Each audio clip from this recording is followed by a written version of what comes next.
It's another Micro Action Monday on Studio Class.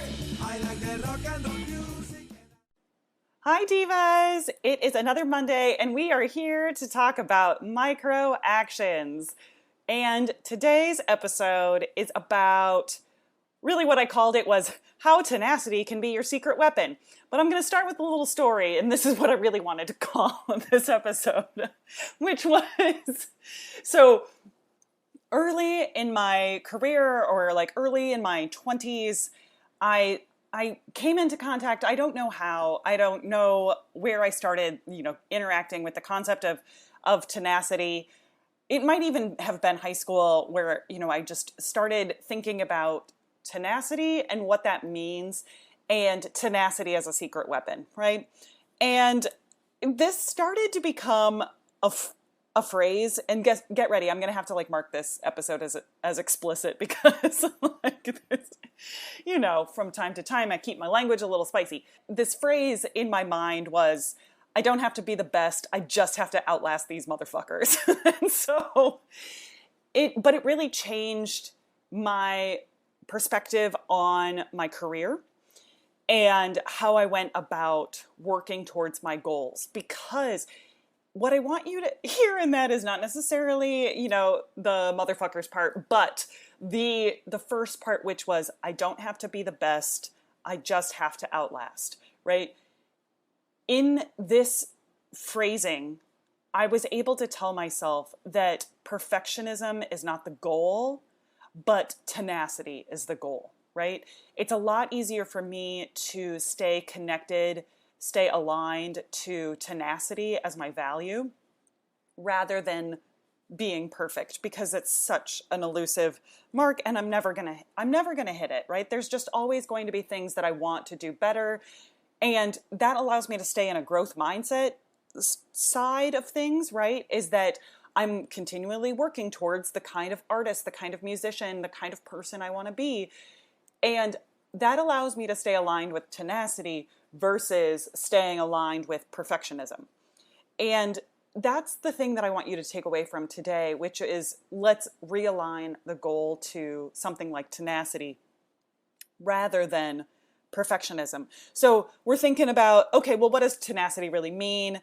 And, here is the part of the undergraduate essay where I define tenacity, but if we're going by the textbook definition here, we're thinking about the quality or fact of continuing to exist, or persistence, right? The continuing to exist part is a radical act, in my perspective, of a field that is set up for us to be entirely precarious. And we're going to get into some of my soapbox topics here, which is specifically in new music, but also just in classical music and the arts. It is continuously set up to take advantage of the people who are making the art versus the people that are profiting from the art. And I want to say that continuing to exist in the field that is not designed to help you stay here is a radical act in and of itself, is something to be celebrated. And my soapbox topic is that, once upon a time I realized also that new music is kind of the cult of the young in a certain way. And I felt, that I have a responsibility to stay in this field as someone who is maturing and aging into different parts of her life, to say that this is important, that we should have people of all generations and all demographics in this field, right? It's not just those that can afford it at a certain point in their life, right? A certain point in their timeline. That's just not something that I'm willing to continue to support, by saying I'm not willing to continue to support that idea that it's only for certain people at a certain point in their life, right? And so by staying in this field, by continuing to exist, that's another version of me being aligned with my values and how I want to be, how I want to show up, how I want to show up for my colleagues and show up for this field. So that continuing to exist, and then that second part of tenacity is really about overcoming obstacles and adversity. And when I say a phrase like, I don't have to be the best, I just have to outlast these motherfuckers, it allows me to have that extra grit, that extra resilience, that extra motivation when I do come up against all of my own obstacles and adversity in what I'm trying to pursue, that I know the goal is continue to exist rather than I have to be perfect in the face of this challenge or obstacle. Nope, that's off the table. Like I am not continuing to live my life that way. So that's what I'm trying to say, is that when I've changed the way that I'm holding this value to tenacity, continuing to exist, persistence, rather than perfectionism, then I'm able to feel a renewed sense of motivation in the face of obstacles and adversity. And that leads me to resilience overall. So resilience is the process and outcome of successfully adapting to difficult or challenging life experiences. Anytime we want to be artists in this world or professionally creative people in this world, we're going to have to adapt to difficult and challenging life experiences, ever-changing difficult and challenging life experiences. But as artists, you are someone with the strength of character to sustain your commitment during tough times, rather than succumb to the temptation to quit. You have the drive, you have the self-belief, you have the patience to persevere despite setbacks, and the ability to not only withstand the impact of disappointment, but grow from it. Artists aren't just tenacious. They are tenacious for something, right? It's not just the quality of being tenacious that I want you to check in with here. It's what you're tenacious about or what you're tenacious for. So your commitment to something bigger than yourself helps you look beyond an obstacle and treat it as an opportunity to get better, to improve. Simply put, tenacity gives you the confidence and the determination to find a way, even if you currently don't know how, right? This is the thing that we're going to fall back on when I can't exactly see the path, when I don't know what the how-to steps are, when I don't know what the checklist is. I know that I've got a foundation, I've got a bedrock of I can continue to exist, I can outlast.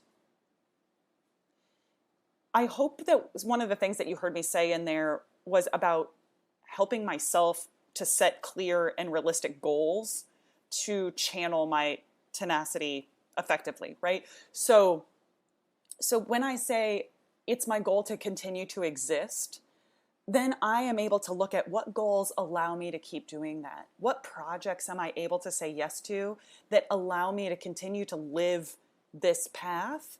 And I don't have to be constricted by what somebody else's version of the path was, right? If I say, I'm going to continue to exist in this field, I'm going to continue to exist in this life as an artist, what does that look like for me today?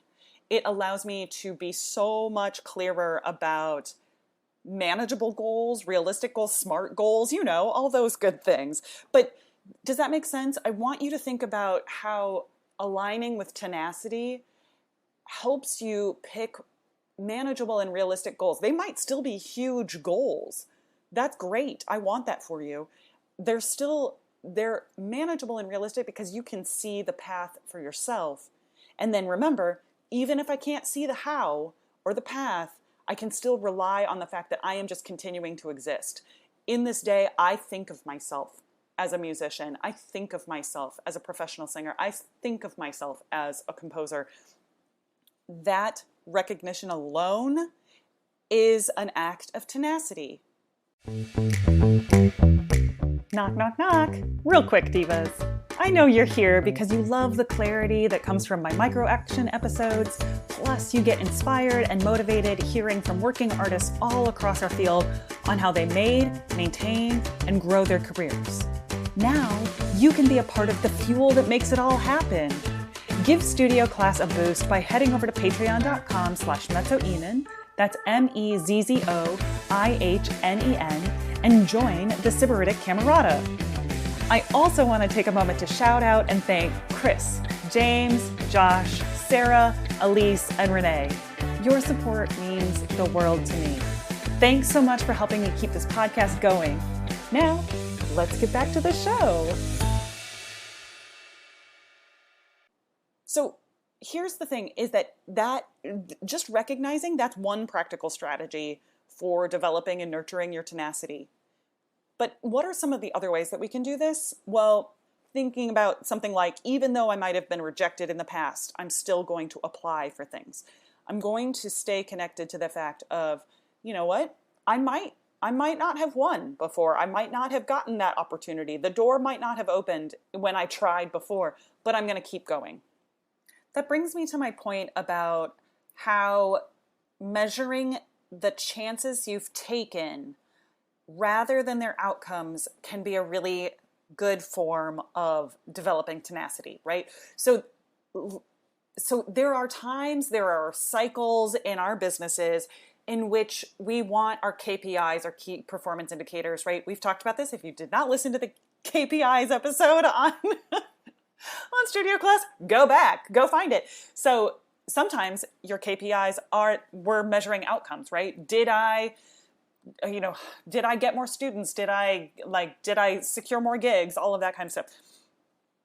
Sometimes in our business, measuring the times that you've put yourself out there, regardless of the outcome, is the more impactful measurement. Okay? So I want you to be thinking about, am I in a point in my business in which I need to measure outcomes, or I need to measure the chances I've taken, right? The times that I put myself out there. These are what I call my at-bats. Like, am I measuring my at-bats? And I want you to be thinking about like how you are measuring and whether or not that's helping you develop or cultivate tenacity. Okay, I want to introduce maybe an intermediate, advanced level concept here, which is the nemesis, right? This is one of my best friends' key thoughts, and I love her for all of these things. In fact, I'm just going to have like Jessica come on this podcast, and we'll do like an entire series of things that Jessica has taught me as a person. And one of them is having a nemesis, having a professional nemesis is a positive thing. Having a work nemesis is a good thing. They don't need to know. The idea is you don't tell them that they're your nemesis. Okay, so you know that I'm a being of love and light, and I don't really want to sit around and think about a nemesis in my day-to-day, but sometimes you need something to push against, right? And this can be a very helpful strategy for those moments when you need to push against something.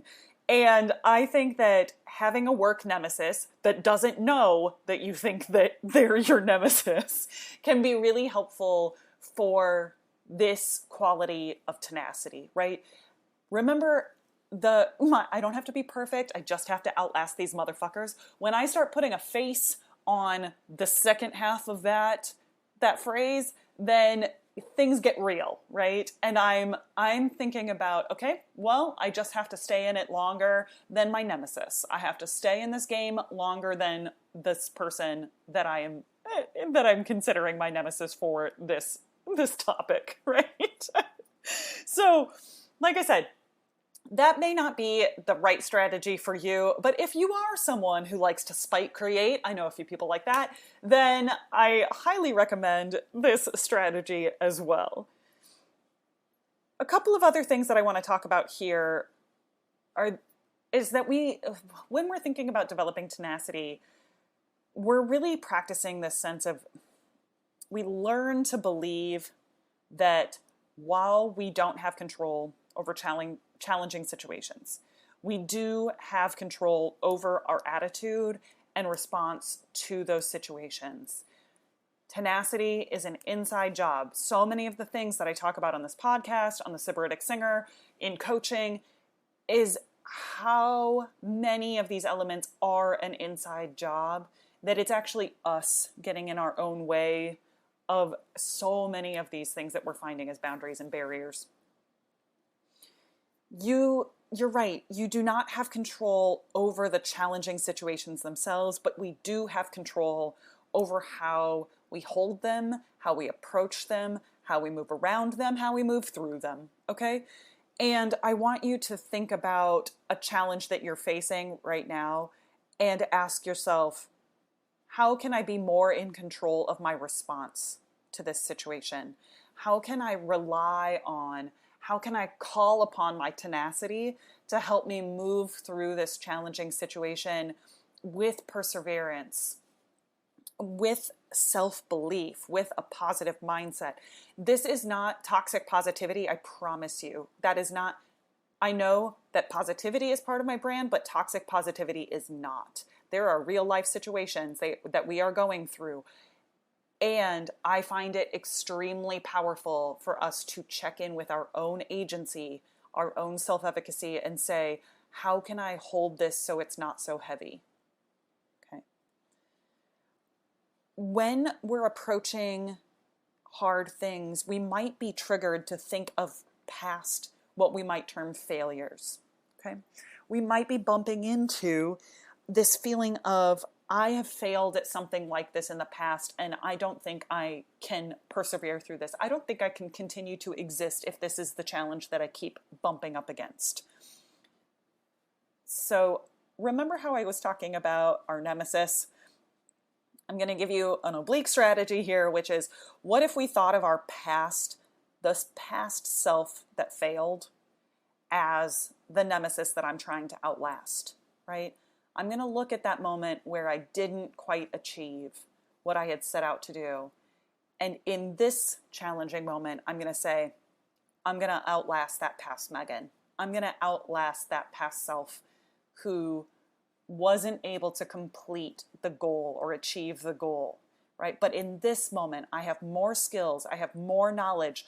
I have built up more tenacity and perseverance. I have more resilience. I can outlast my past self. That's where I'm going to end it today, y'all. I really want to hear from you about your own techniques for staying persistent and committed to your long-term goals. I want to hear about your responses to outlasting the motherfuckers. And I just cannot stress how important tenacity is to our goals. And when I say that we're going to continue to exist as a radical strategy here, as a radical moment of claiming this space for ourselves, I mean all of us. And I want to hear from you. Did that help? Did it feel just like another person saying, like, try harder? I want to know. And you know how to hit me up on the socials. You can find me at mezzo-Ihnen, Ihnen. I do really want to hear from you. Screenshot this, share it with me, share it to your stories, tag me and tell me like what you thought. And I cannot wait to see you continuing to exist in our field, because you are such a wonderful, brilliant artist and creative person who deserves to be here, deserves space to share your thoughts, your particular way of being a creative person in this world. So divas, you know what time it is. It's time to stay sparkly, inside and out.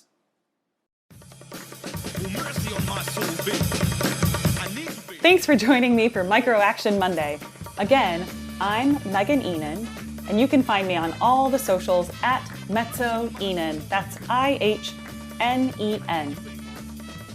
Did you know that studio class is part of the Sybaritic Singer? It is. And if you liked this episode, you're going to love my 29 Days to Diva series. That's on SybaricSinger.com. And if you liked this episode, will you please consider leaving us a review on iTunes, Stitcher, or wherever you get your podcast? Thanks. It means a lot to me.